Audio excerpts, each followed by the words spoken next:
Assalamualaikum warahmatullahi wabarakatuh. Halo anak-anak soleh dan soleha, apa kabarnya?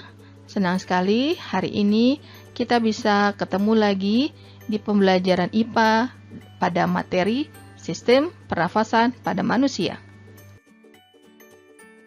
Pernahkah kamu memperhatikan anggota tubuhmu saat bernafas? Cobalah kamu perhatikan saat kamu bernafas. Apa yang terjadi saat kamu bernafas? Ya, betul. Ketika bernafas, kita merasakan ada yang mengisi dan ada yang keluar dari rongga dada kita. Ada yang lewat, ada yang kita rasakan berupa aliran di hidung kita. Itu adalah udara. Jadi, pada dasarnya sistem pernafasan atau sistem respirasi adalah sistem organ yang digunakan untuk pertukaran gas. Sistem pernafasan pada manusia adalah sistem menghirup oksigen O2 dari udara serta mengeluarkan karbon dioksida CO2 dan uap air. Nah, sekarang bagaimana sih proses berlangsungnya sistem pernafasan manusia?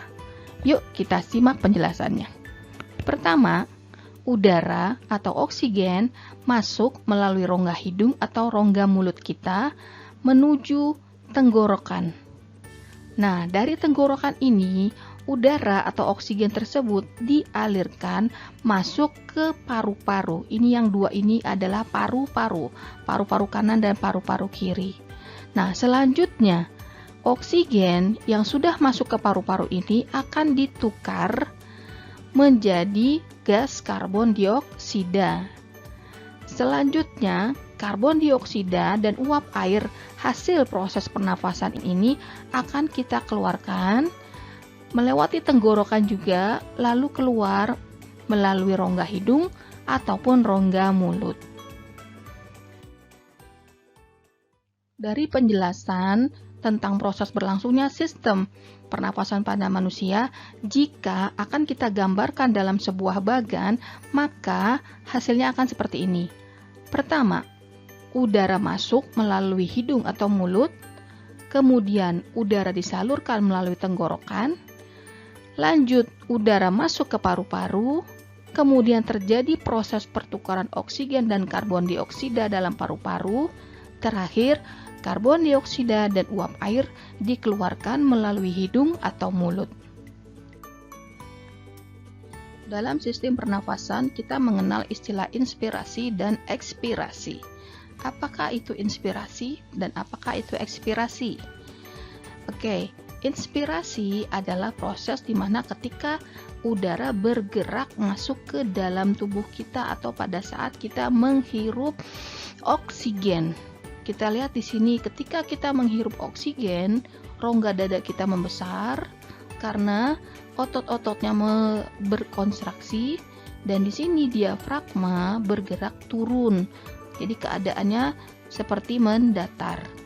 Nah, kalau ekspirasi ini adalah proses ketika udara keluar atau ketika kita menghembuskan karbon dioksida.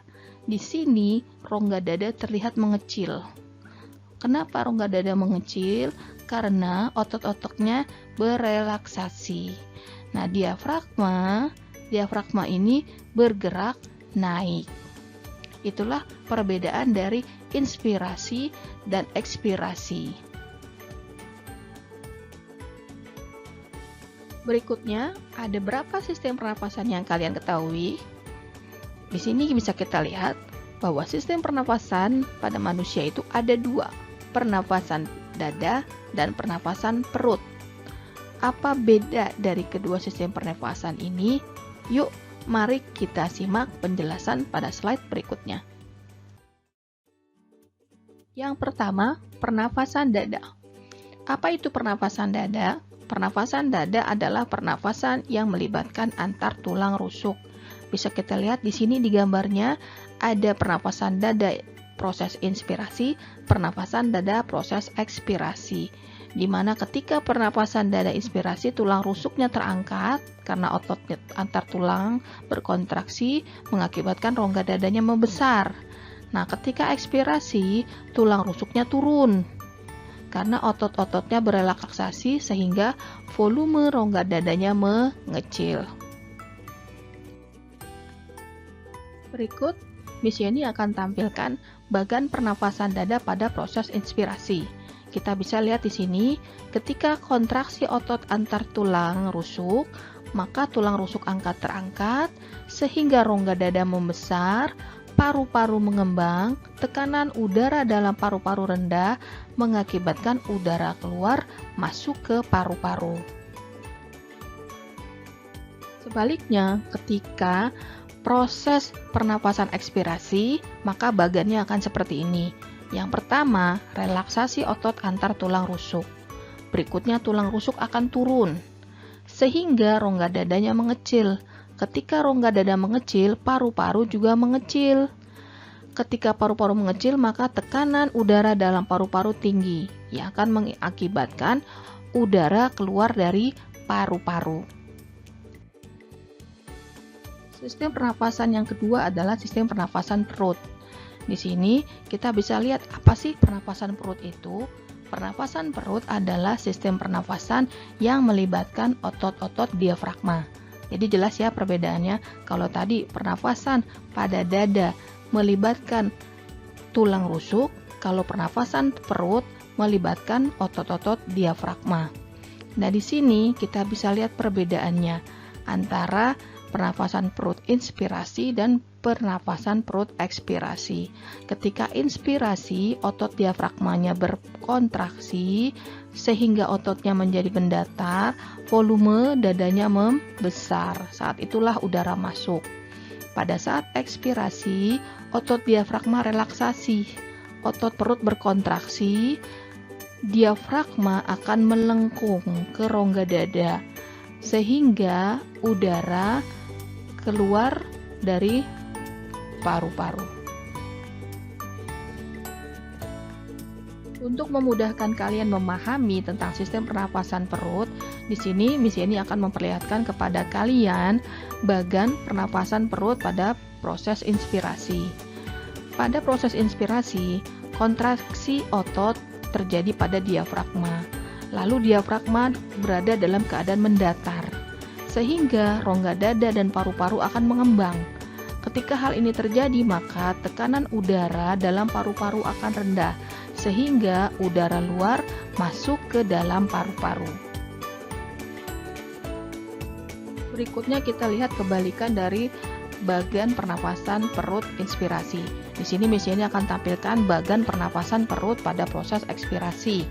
Di sini kita lihat otot diafragma mengalami relaksasi, sehingga ketika otot-otot ini berelaksasi, diafragma dalam keadaan melengkung. Nah, rongga dada dan paru-paru akan mengecil. Ketika dalam keadaan seperti ini, maka udara dalam paru-paru tekanannya akan tinggi, sehingga udara keluar dari paru-paru. Terima kasih anak-anak soleh dan soleha yang sudah tertib mendengarkan dan menyimak penjelasan kita pada materi hari ini. Pesan Miss Yeni, selalu bahagia, selalu happy, tetap sehat, jangan lupa tugas-tugas dikerjakan dan submit di Google Classroom masing-masing agar tugas-tugas tersebut tidak menumpuk. Tetap semangat dalam pembelajaran jarak jauh ini. Semoga wabah ini segera berakhir, kita bisa ketemu lagi di sekolah. Wassalamualaikum warahmatullahi wabarakatuh.